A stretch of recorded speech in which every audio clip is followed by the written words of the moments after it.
Primeira coisa, gente, quem usa alisante de carbocisteína, saiba que carbocisteína não alisa. Carbocisteína é simplesmente um aminoácido, tá? Muito bom para o cabelo, legal, tem uma bioafinidade muito boa com o cabelo, só que carbocisteína não alisa.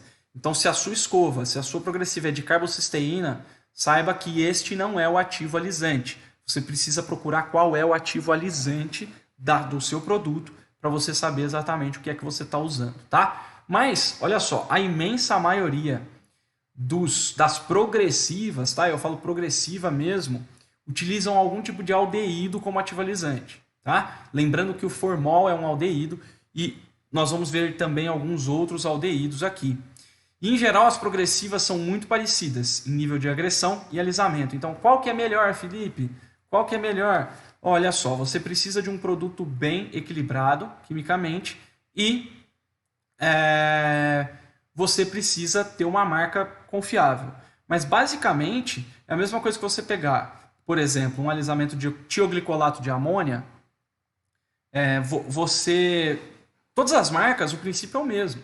Né? Você tem uma marca que é um pouco mais forte, uma marca que é um pouco mais fraca, mas no geral a ação desses ativos é a mesma, tá?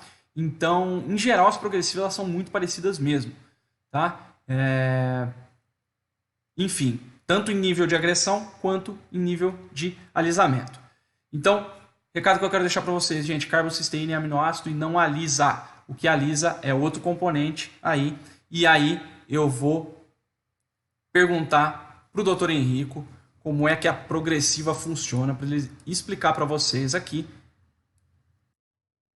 de uma forma mais profissional. Ele que é médico e professor, ele é formado pela USP aqui de Ribeirão Preto e está envolvido no mundo dos cabelos desde criança também, né?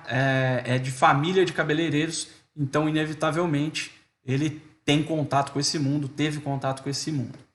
Então eu quero chamar aqui finalmente, está aqui do meu lado, ansioso para falar com vocês, doutor Henrico Del Ponte. Bem-vindo, doutor Henrico. Obrigado, boa noite. Bem-vindo. Gente, só me falem se todo mundo está escutando legal aí, que o Henrico está falando, que eu estou falando. E agora vou passar aqui o bastão para o doutor Henrico poder explicar para vocês melhor como que funciona quimicamente a questão das progressivas. Enfim, a palavra é sua, doutor. Bom, boa noite, pessoal. Eu vim aqui então a convite do Felipe, né, para falar um pouquinho a respeito da parte química e um pouco a respeito das interações pensando em saúde, tanto do profissional que vai fazer uso dessas substâncias alisantes, quanto do ponto de vista do cliente, da cliente que vai acabar se beneficiando dessa parte química. A primeira questão que a gente tem que levar em consideração é o que determina a forma do cabelo. Então, quando a gente pensa no cabelo, o cabelo é uma estrutura não diferente dos outros pelos assim que nós temos no corpo e é basicamente formada por proteína. E a principal proteína que forma o cabelo é uma proteína chamada queratina.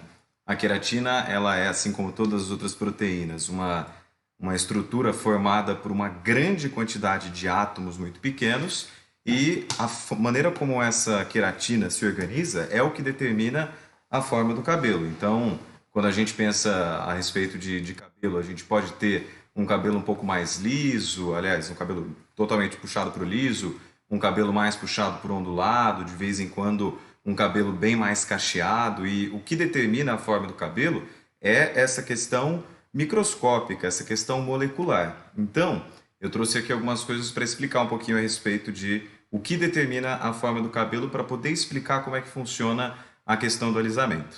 Aqui, se vocês derem uma olhada nessa estrutura, a gente tem vários átomos aqui de carbono, nitrogênio, que são as pequenas pecinhas que fazem essa estrutura do cabelo.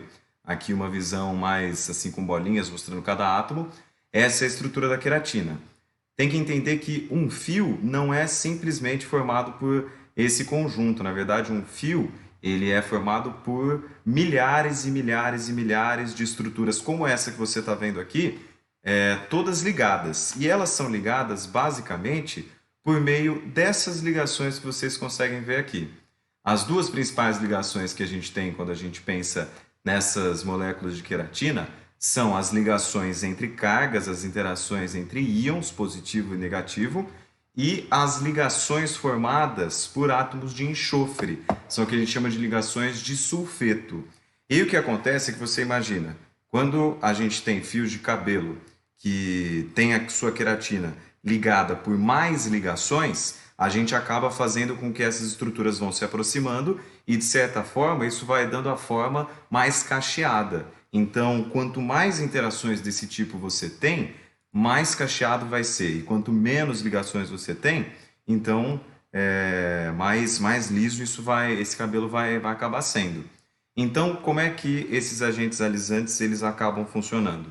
Os agentes alisantes, via de regra, fazem com que essas ligações entre essas cadeias de queratina acabem sendo quebradas. Então aqui a gente tem, por exemplo, o formol, que é um aldeído, como o Felipe já tinha comentado, e basicamente a ação dele é promover a quebra entre esses dois enxofres aqui, daquela ligação de sulfeto que a gente viu, e aí a partir dessa quebra a gente acaba permitindo que as cadeias de queratina que ficam ali paralelas, elas fiquem mais soltas e depois sejam, junto com o aquecimento, reformuladas de uma maneira a permitir a estrutura mais lisa do cabelo. Por conta, ele até comentou, desse poder de quebra que principalmente os aldeídos têm com relação a essas ligações, essas substâncias que promovem alisamento, principalmente quando utilizadas em uma concentração maior do que os níveis permitidos pela Anvisa e etc., elas são substâncias extremamente irritantes. Então, quando a gente pensa no formol, ou mesmo nas outras substâncias como o tioglicolato e etc., quando elas são utilizadas em uma concentração muito maior, isso acaba com certeza provocando danos. A gente tem tanto dano para o próprio cabelo, né, como a gente vê nessa foto em que o cabelo fica com uma situação assim de reparo muito difícil, mas também danos do ponto de vista do corpo mesmo, né? Aqui eu trouxe uma tabela mostrando para vocês um pouco dos efeitos, tanto a curto quanto a médio e longo prazo, da exposição ao formol, que é um dos alisantes que era o preferido, né? E que acabou até sendo proibido em concentrações ligeiramente maiores do que as que eram usadas legalmente. E aí, quando a gente pensa na questão do formol, ele é um aldeído, como a gente já viu, né? E ele basicamente tem um efeito extremamente irritante para o nosso corpo. Quando a mucosa dos nossos olhos, da nossa boca, do nosso trato respiratório entra em contato com pequenas quantidades de formol, isso acaba tendo um efeito muito irritante. Então, alguns efeitos já são percebidos automaticamente, né? Assim, muito rápido. Lacrimejamento excessivo, tosse por conta dessa agressão súbita à mucosa de todo o trato respiratório. Isso então são os efeitos a curto prazo. Mas a longo prazo, a gente percebe que o uso dessas substâncias, quando não feitas de maneira segura, né, com o material todo de proteção individual, e também quando são utilizadas concentrações muito, muito altas, a gente vê que, na verdade, existem problemas muito mais sérios do que uma leve irritação. O próprio formol, quando utilizado durante um intervalo de tempo muito, muito maior, ele leva, inclusive, a uma alteração tão imensa do ponto de vista das células todas que fazem parte do nosso corpo, que ele acaba tendo um efeito de permitir o aparecimento até de cânceres. Hoje em dia a gente sabe que o formol ele é uma substância que é cancerígena, se a gente fosse parar para pensar. Realmente tem essa possibilidade de causar esses impactos extremos assim no nosso corpo. É por isso que a gente utiliza com bastante cuidado, então, essas substâncias. Eu vi que no começo da transmissão o pessoal já tinha falado de algumas, né, do hidróxido de guanidina, do tioglicolato de amônio. Essas substâncias, elas, via de regra, têm basicamente o mesmo funcionamento do formol, porém algumas com alguns detalhes um pouco mais específicos, mas em geral, todo alisamento ele envolve a quebra daquelas interações entre as proteínas, que é a queratina, que é a principal constituinte aí do cabelo. Eu vou passar aqui de volta para o Felipe e ele vai continuar conversando com vocês a respeito disso. Maravilha, doutor Henrique. Doutor Henrique, antes de você ir, eu queria fazer umas perguntas a gente Vamos lá. poder entender bastante aqui. Quem tiver pergunta pro Dr. Henrico, gente, essa é a hora, viu? Deixa eu pegar aqui o de volta. Pergunta se você vai ver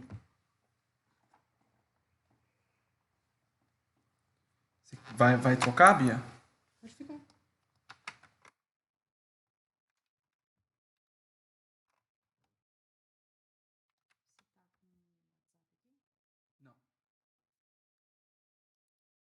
Mas eu fico com o celular aqui, não tem problema.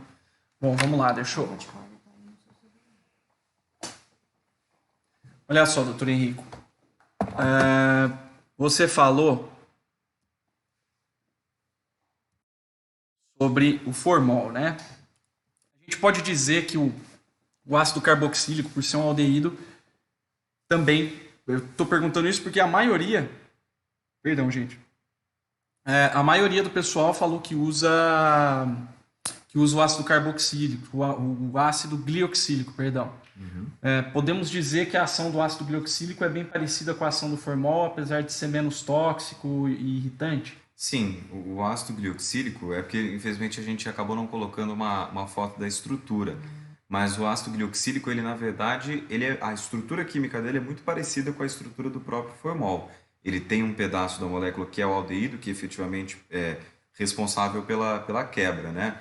Mas por motivos que os estudos ainda não deixam muito claros, o efeito irritante do ácido glioxílico ele não é tão intenso quanto o efeito irritante do formol, o que permite que ele seja utilizado até em concentrações um pouco maiores. Maravilha. Então, gente, olha só, o que a gente pode concluir então é que qualquer tipo de alisamento vai quebrar as pontes de disulfeto do cabelo e causando também danos ao fio, né? Exatamente. Com relação à estrutura mesmo do fio de cabelo, Exato. certo? Alguns em maiores graus, outros em menores graus, mas é isso que a gente tem. E a carbocisteína, corroborado o que eu disse, que é tranquilo, é aminoácido. Exato. Como a gente estava falando, né? Como você falou que a carbocisteína ela não promove realmente o alisamento. Por ter uma estrutura muito parecida com um aminoácido, né? Com a cisteína, ela acaba realmente se incorporando ao fio e ajudando a promover a hidratação, ao que dentro dos salões se chama de relaxamento, né? Então, realmente, ela não provoca a quebra da mesma maneira que o formol ou que o ácido glioxílico. Maravilha. E aí, galera, alguma dúvida sobre aqui a apresentação do Dr. Henrico? Podem mandar. Dá uma olhada como está aqui o YouTube.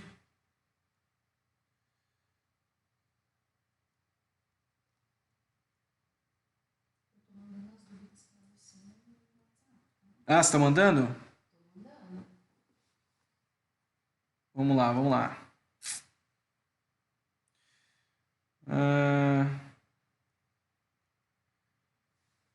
Cadê? Olha só. Jaqueline. Jaqueline falando, mas geralmente as escovas progressivas, que são de carbocisteína, vêm com junção de ácido glioxílico, exatamente. Progressivas reformuladas, exatamente. Então, olha só, geralmente as progressivas de carbocisteína, né, que são vendidas como progressiva de carbocisteína, como se a carbocisteína fosse o ativo alisante, na verdade elas vêm associadas a algum outro tipo de ativo realmente alisante. E ela continua, olha lá. Basta procurar no rótulo da embalagem que contém glioxiloil carbocisteína e glioxioil queratina aminoácido. Então, exatamente. Então, a gente tem aí o ácido glioxílico sempre presente. Tem aqui da Let Me Buy. É boa química, deve para qualquer cabelo e principalmente loiro? Olha só, preciso saber, Vanessa, qual é a substância. A gente precisa saber qual é a substância alisante para a gente poder te responder. A Bia vai procurar para a gente. Progressiva hidrata ou só faz redução de volume? Progressiva é química. Pessoal, escova progressiva é química. É química e deve ser tratada como tal. Nunca vendam escova progressiva ou selante como se fosse tratamento. Qualquer produto que modifica a forma do cabelo, como o próprio Dr. Henrico falou agora há pouco, é um produto que mexe com as pontes de disulfeto do cabelo, ou seja, mexe na estrutura mais profunda do fio de cabelo, certo, doutor? Exatamente. Então nós temos que tomar cuidado ao achar que progressiva é tratamento, que selante é tratamento. Não é, tá? Alguém me perguntou, não lembro quem, a diferença entre progressiva, selante e botox.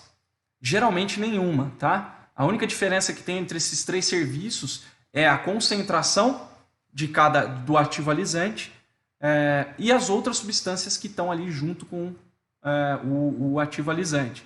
Então, como o próprio Dr. Henrique falou, dependendo da concentração, a gente vai ter mais quebra ou menos quebra. E também mais ou menos agressão à saúde de cliente profissional, né, doutor? Sim. Então, gente... Acho que a Yolanda mandou uma dúvida. Ela perguntou qual é o nome científico do formol utilizado em geral na formulação.